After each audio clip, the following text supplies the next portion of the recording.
Now on Central Illinois Newsday, striking up conversation and calming kids' fears. The parental tips from counselors who say it's best to start dialogue at home when addressing the violence in Washington, D.C.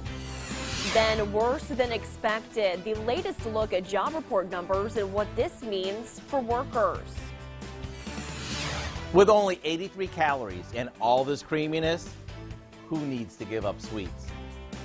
Not me. Central Illinois Newsday on WMVD starts now.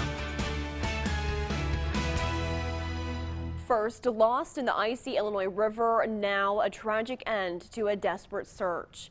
Thank you for joining us here on CI Newsday. I'm Rebecca Brumfield. It started with a call about a missing person just after 7:30 last night. You're looking at video from earlier this morning as crews searched for 45-year-old Sarah Gray. Gray disappeared in the water near the Riverplex around 7:30 last night. Her husband telling Peoria County Sheriff's deputies that she'd run into ice and decided to turn around. That was the last time he saw her. Peoria County Coroner now confirming deputies have found her body. When we have more information, we'll share it both on air and online. And we haven't learned new information about the death of a high-profile doctor in an upscale Peoria neighborhood. The Peoria County Coroner identifying the victim as 92-year-old Dr. William H. Marshall. On Wednesday, police went to his home on High Point Place after a report of a man down inside. There, officers say they found Marshall with, quote, obvious trauma. The coroner says Dr. Marshall had stab wounds on both sides of his body and likely died instantly. Officers have not said if they have a suspect, only that the investigation is ongoing. Now to some encouraging news coming out of yesterday's Tri-County Health Press Conference. Officials saying we could leave Tier 3 mitigations next Friday, January 15th.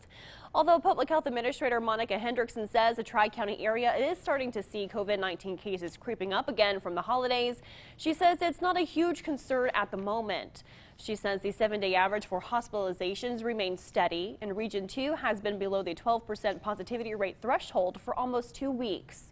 Hendrickson also says there could be a possibility to skip Tier 2 and go straight back to Tier 1 mitigations, where indoor dining would be permitted once again.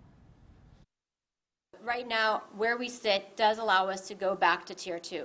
Our levels of positivity are below that 12% value. Our hospital capacity is well within control. All the great work we've done since November 20th has made an impact. She says they're still waiting to get clarification from the state on if we can skip Tier 2 mitigations to head to Tier 1. She says they're hoping to get that information within the next few days. And California is one of at least 8 states where a highly contagious variant of the virus has now been detected. Just under 6 million people nationwide have gotten their first vaccination shots. A team of researchers from Texas Tech may be changing the future of coronavirus testing with a brand new way to detect the virus. And they say it's not only is it faster, it's also just as accurate as the regular PCR and rapid tests. But the best part? No more nose swabs. Laura Loghead shows us how it works. The latest weapon in our defense against COVID-19 may have just come from this lab at Texas Tech. It's really completely non-invasive, right? Because you are not pinching yourself, you are not doing nasal swab, you just have to collect small amount of saliva from the patient. A team of 4 researchers have come up with a new COVID-19 test. Instead of painful nasal swabs, all you need is some spit, and you get your results in seconds. All this process takes less than a minute, right? Whatever the person provides the saliva, and then you put it in the device. So because it's super fast, you could do as many testing as possible. On top of that, it doesn't require as many resources as the regular tests, or even a person to give it. The team adds it could make the future safer from coronavirus spread. The coronavirus tests are becoming an everyday thing in this world right now. Instead of having to wait for our test results for a day or two, how about getting it, right after giving your sample? Their goal is to mass produce the test so people can have it in their homes and use it when they need it. I think we need to move fast with this and ideally bringing this to available to everybody is the dream goal here, so that we can prevent mode of spread and win the battle against this virus. The investigation into the Capitol Hill riot intensifies as misinformation about who was behind the violence spawns new conspiracy theories in an attempt to shift blame. Today, House Speaker Nancy Pelosi has ordered flags at the U.S. Capitol be lowered to half-staff following the death of Capitol Police Officer Brian Sicknick. Officer Sicknick died after an assault on the Capitol by Trump rioters on Wednesday. And back here at home, a Twin Cities social activist group speaking out against those deadly riots in the nation's capital. Not in our town, Bloomington Normal, saying the mob's actions Wednesday based on lies from the president. They say everyone has a right to free speech, including marches and protests, but riots and crimes are a different story. One of the co-chairs of the social group saying now is the time for Americans to find mutual respect. Learn to listen.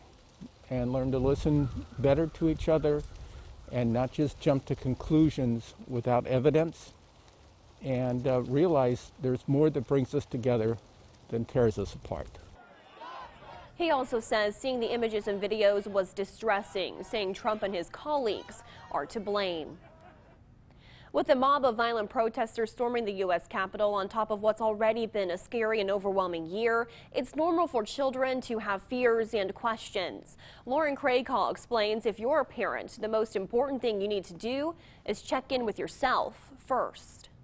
Bonnie King is a U of A clinical instructor and a mother of 3. It's just a super stressful time, so it's not easy. And so I don't want to pretend that it's easy. You know, it's not. Before her kids started asking questions about Wednesday's events at the Capitol, she opened the dialogue on the morning drive to school. Really takes it to the next level where then they just get curious and they feel more empowered rather than just scared and fearful because of what they don't know. Bentonville licensed professional counselor Coretta Woodard says parents should follow King's lead. Because that also gives you almost a scope of what they're thinking and what they know. That way you don't give them too much to digest at one time. But you can't regulate anyone else's emotions. How are you navigating with the stresses of what's going on and, dealing with it? Making sure that I'm, taking care of myself so that I can take care of others. That's number one. Until you make sure yours are in check. We haven't had time to really de-escalate and we're angry or we're frustrated or we're sad and we're worked up, that can really shape what your kid is receiving from the conversation. For us to be able